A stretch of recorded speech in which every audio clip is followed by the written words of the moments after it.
आज Doubtnut app download करें। Doubtnut पर अपने सभी गणित, रसायन विज्ञान, भौतिक विज्ञान और जीव विज्ञान के डाउट्स का करो सफाया। बस प्रश्न की फोटो खींचो, एक ही प्रश्न को क्रॉप करो और तुरंत वीडियो सोल्यूशन पाओ। अभी डाउनलोड करें। हेलो दोस्तों, आपका प्रश्न है ग्लूकोज, सोडियम क्लोराइड तथा बेरियम क्लोराइड के सममूलल विलयनों के परासरण दाब निम्न क्रम में होंगे। तो चलिए इस प्रश्न को हल कर रहे हैं। तो यहाँ पे दोस्तों हमें दे रखा है ग्लूकोज है, सोडियम क्लोराइड है और बेरियम क्लोराइड है। ठीक है, तो ग्लूकोज जो है इसका रासायनिक सूत्र हम लिख रहे हैं। ग्लूकोज का रासायनिक सूत्र होता है C6H12O6। ठीक है, बेरियम क्लोराइड का रासायनिक सूत्र BaCl2 और NaCl का रासायनिक सूत्र है Na। जो सोडियम क्लोराइड है उसका रासायनिक सूत्र होता है NaCl। ठीक है, तो ये जो पदार्थ दे रखे हैं इनके विलयन हमने बनाए हैं और ये जो विलयन बने हैं इन पदार्थों के वो कैसे हैं, सममूलल हैं, अर्थात सभी के विलयनों की क्या है, मूललता दोस्तों क्या है, समान है। मूललता कैसी है दोस्तों, समान है, समान है। अब चूंकि परासरण दाब क्या है दोस्तों, जो परासरण दाब होता है विलयन का वो एक अणुसंख्य गुणधर्म है, अर्थात ये क्या होगा, जो विलयन है उसमें जो विलय पदार्थ है उसके कणों की संख्या पे निर्भर करेगा। इसी वजह से परासरण दाब क्या होता है, एक अणुसंख्य गुणधर्म होता है। तो विलय पदार्थ क्या है, जैसे NaCl का विलयन बनाएंगे तो NaCl विलय पदार्थ हो गया।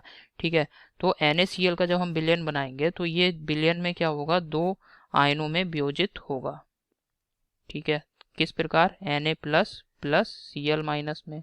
और बेरियम क्लोराइड का अगर हम विलयन बनाएंगे तो बेरियम क्लोराइड ये भी विलयन में जाएगा, विलयन में घुलने पर ये भी आयनों में वियोजित हो जाएगा। किस प्रकार, Ba+2 प्लस 2Cl माइनस। ठीक है, और जो ग्लूकोज है ये दोस्तों चूंकि कार्बनिक यौगिक है तो इस वजह से ये आयनों में वियोजित नहीं होगा और ये आणविक रूप में ही रहेगा, C6H12O6 के रूप में रहेगा। तो यहाँ पे दोस्तों चूंकि परासरण दाब क्या है, एक अणुसंख्य गुणधर्म है, विलय अर्थात विलयन में विलय के कणों की संख्या पे परासरण दाब का मान निर्भर करेगा।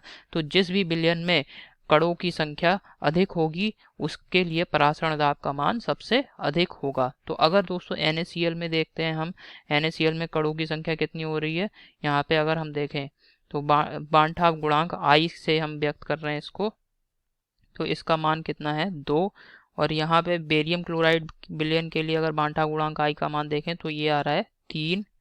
और जो ग्लूकोज है इसके लिए बांठा गुणांक I का मान, चूंकि यहाँ पे किसी भी प्रकार के अन्य कण नहीं बन रहे हैं वियोजन की वजह से, तो यहाँ पे बांठा गुणांक I का मान क्या रहेगा, 1 रहेगा। तो सबसे अधिक जो परासरण दाब है वो किसके लिए आएगा, मैंने बताया जिसके लिए बांठा गुणांक I का मान सबसे अधिक होगा।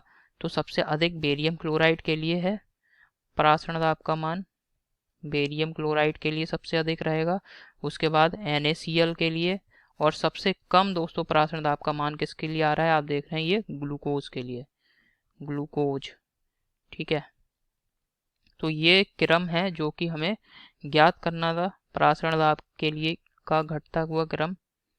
तो ये क्रम हमारे प्रश्न के उत्तर है। अब जो विकल्प दे रखे हैं इन विकल्पों को देख लेते हैं कौन सा सही विकल्प है।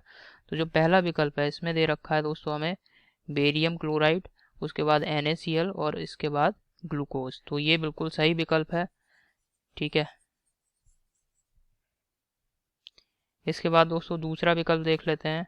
दूसरा विकल्प में दे रखा है BaCl2 फिर ग्लूकोज और फिर NaCl, ये विकल्प गलत है। तीसरे विकल्प को देखते हैं, इसमें दिया है ग्लूकोज BaCl2 NaCl, ये विकल्प भी गलत है। और चौथा विकल्प देख लेते हैं, इसमें दिया है NaCl फिर BaCl2 और फिर ग्लूकोज, यह विकल्प भी गलत है। तो आशा करता हूँ आपको समझ में आया होगा। धन्यवाद।